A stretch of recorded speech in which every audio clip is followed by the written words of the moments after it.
Kenyans, my fellow Kenyans, have you seen the current figures of the public debt? I know nobody wants to look at that figure. 12.1 trillion shillings. That is the figure in the official books. They'll say debt to GDP ratio is at 65.1%. Sure, they can lie to the IMF, they can lie to us, but we know what's going on. They don't want also to tell you about the skeletons in the closet. Like the Nairobi Expressway is a contingent liability. If we default on the Nairobi Expressway, we'll have to cough up 103 billion, which will surface as debt. The Kenya Road carriage, still, it's a public-private partnership, but if we default on it, it's a debt.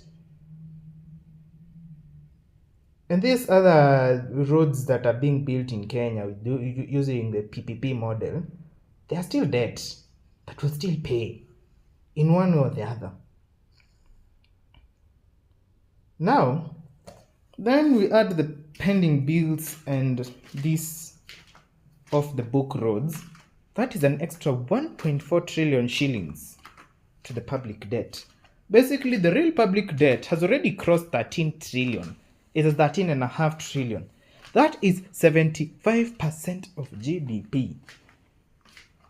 And Ruto wants to sell the government's stake in Safaricom of 15% and the Kenya Pipeline Company in the latest IPO to get seed money for the National Infrastructure Fund that they want to raise 5 trillion at a leverage of 1:10. A 10x leverage. I was a crypto guy and I know 10x the way inakumaliza. If something goes wrong, the whole thing falls. And now they want to make it that fund into a limited liability company. So when it collapses, the government is not responsible for anything. Now, we add that debt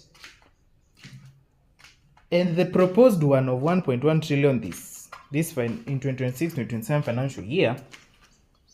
If the 5 trillion goes as planned, if the 1.1 trillion goes as planned, our public debt will cross 20 trillion. That will be almost equal to 90% of our GDP. Basically, we are doomed. Doomed. Already 75% of our tax money goes to servicing debt. 70 to be specific. If we add those other planned debts, 100% will go to debt.